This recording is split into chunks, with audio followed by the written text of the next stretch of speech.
Today, 31st October, is a very special day.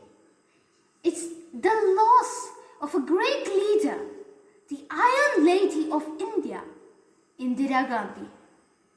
Indira Priyadarshini Gandhi was an Indian politician and a central figure of the Indian National Congress. She was the first and only female Prime Minister of India. She served as Prime Minister from January 1966 to March 1977 and again from January 1980 until her assassination in October 1984, making her the second longest serving Prime Minister after her father. Indira Gandhi was born into a Kashmiri Pandit family on 19 November 1917 in Allahabad. Her father, Jawaharlal Nehru, was a leading figure in India's political struggle for independence from the British rule and became the first Prime Minister of India. She was an only child and her younger brother died when young, and she grew up with her mother, Kamala Nehru, at the Anand Bhavan, a large family estate in Allahabad. She had a lonely and unhappy childhood. Her father was often away directing political activities, while her mother was frequently bedridden with illnesses and later suffered an early death from tuberculosis. Indira was taught mostly at home by tutors and attended a school in 1934. She was a student at the Modern School in Delhi.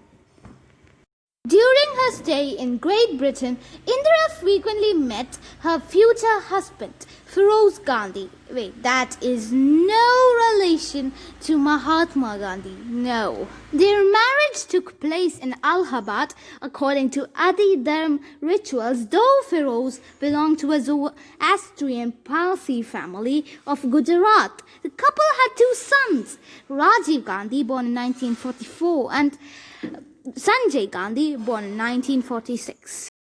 After her father's death in 1964, she was appointed a member of the Rajya Sabha upper house and served in Prime Minister Lal Bahadur Shastri's cabinet as Minister of Information and Broadcasting. In January 1966, after Shastri's death, the Congress Legislative Party elected her over Morarji Desai as the leader.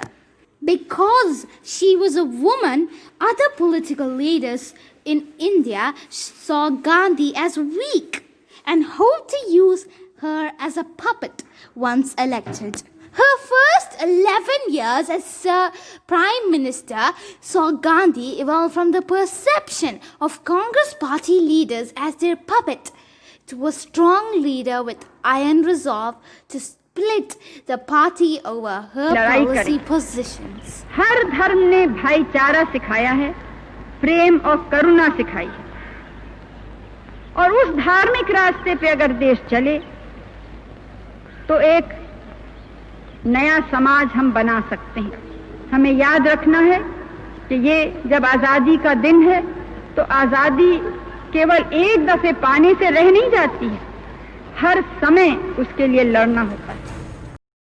Following the 1977 elections, a coalition led by the Sikh majority, Akali Dal, came to power in the northern Indian state of Punjab.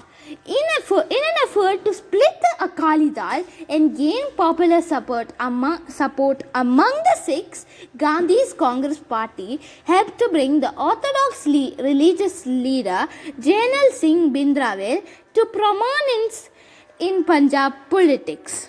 Later, Bhindranwale's organization, Damdami Taksal, became embroiled in violence with another religious sect, and he was accused of instigating the murder of Jagat Narayan, the owner of the Punjab Kesari newspaper. After being arrested over this matter, Bhindranwale disassociated himself from the Congress party and joined Akali Dal. In 1982, Bhindranwale and approximately 200 armed followers moved into a guest house called Guru Nanak Niwas near the Golden Temple.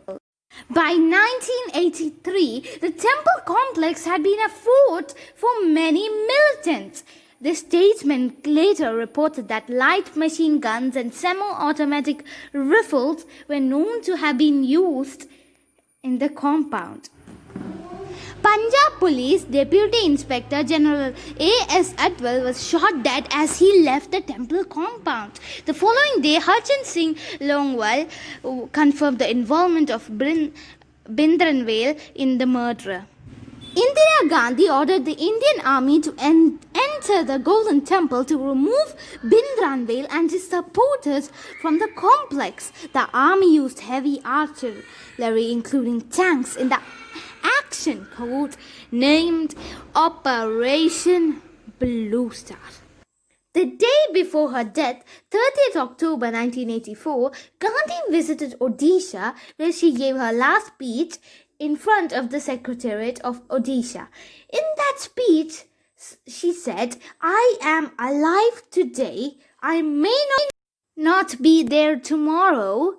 I shall continue to serve until my last breath, and when I die, I can say that every drop of my blood will invigorate India and strengthen it. Even if I died in service of the nation, I would be proud of it. Every drop of my blood will contribute the growth of this nation and make it strong and dynamic."